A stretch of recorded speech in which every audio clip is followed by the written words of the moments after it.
Chennai shopping mall Aadi blockbuster KG sale. KG చీరల ప్రారంభ ధర కేవలం 150 రూపాయలు మాత్రమే. కొన్ని ప్రత్యేక చీరలపై రెండవ చీర కేవలం 9 రూపాయలకే సొంతం చేసుకోండి.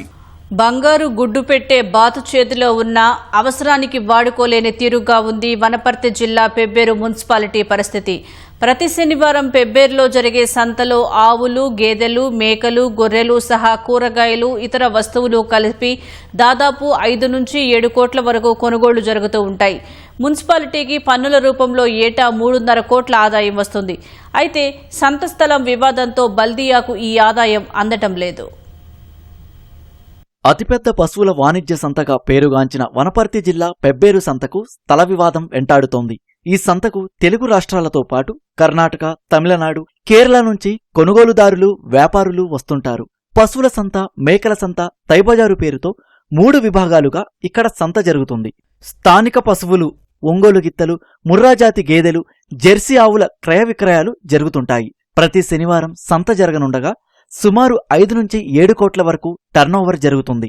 దీనిపై మున్సిపాలిటీకి పన్నుల రూపంలో ఏటా దాదాపు 3.5 కోట్ల రూపాయల ఆదాయం వస్తుంది. అయితే స్థలం అంశంలో వివాదం కోర్టు పరిధిలో ఉండడంతో మున్సిపాలిటీ సంతకు టెండర్లు నిర్వహించడం లేదు. దీంతో ఆదాయం శూన్యమై కనీసం సిబ్బందికి జీతాలిచ్చేందుకు ఇబ్బందులు పడుతున్నట్లు పురపాలక అధికారులు చెబుతున్నారు. ఈ యొక్క సంత వలన మున్సిపాలిటీకి వచ్చే ఆదాయము గత 3 సంవత్సరాల నుంచి కోల్పోవడం జరుగుతున్నది. 2025 ఏప్రిల్ నుంచి మనము ఈ యొక్క సంత పైసలు కూడా ఇప్పటి వరకు కట్టించుకోవడం లేదు. దీనివల్ల సుమారుగా 3,80,00,000 దాకా ఆదాయం కోల్పోతున్నాము. అదేవిధంగా ఈ యొక్క సంత మున్సిపాలిటీ డెవలప్మెంట్ అనేది మొత్తం సంత మీదనే ఆధారపడింది కాబట్టి ఇటు విషయము ఈ విధంగా తేలిపరచడం జరుగుతున్నది.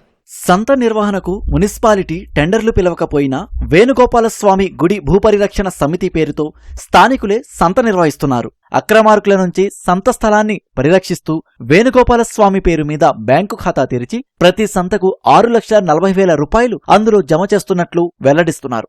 ఇక్కడ సంత నిర్వహణకు వీలుకాని పరిస్థితుల్లో కనీసం వేరే చోటైనా స్థలం ఇప్పించాలని స్థానికులు విజ్ఞప్తి చేస్తున్నారు. మేము ఆదాయాన్ని గండి కొట్టడం లేదు.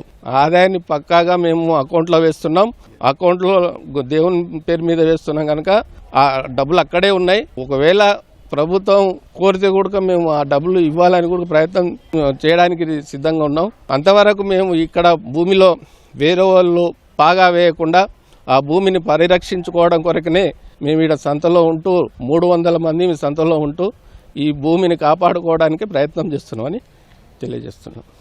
ఇప్పుడైతే ఈ యొక్క స్థల వివాదం పరిష్కారం పూర్తి అయితే మనకు చాలామందికి జీవనోపాధి కూడా దొరుకుతుంది. దాదాపు మీరు చూస్తున్నారండి, ఇక్కడ పశువుల సంత కానివ్వండి, గొర్రెల సంత కానివ్వండి, ఇక తైబజార్ సంత కానివ్వండి, మనకు దాదాపు 10,000 మంది జీవనోపాధిని పొందుతున్నారు. అంటే మన హోటల్స్ కానివ్వండి, ఇంకా ప్రతి ఒక్క వ్యక్తి కూడా జీవనోపాధిని కోల్పోవడం జరుగుతుంది. త్వరలో ప్రభుత్వం చొరవ తీసుకొని ఈ యొక్క స్థల వివాదాన్ని పూర్తిగా పరిష్కరించి మున్సిపాలిటీకి అప్పగిస్తే చాలా వరకు మనకు ఉపయోగకరంగా ఉంటుంది. గ్రామ అభివృద్ధికి కూడా సహకరించడం జరుగుతుంది అండి.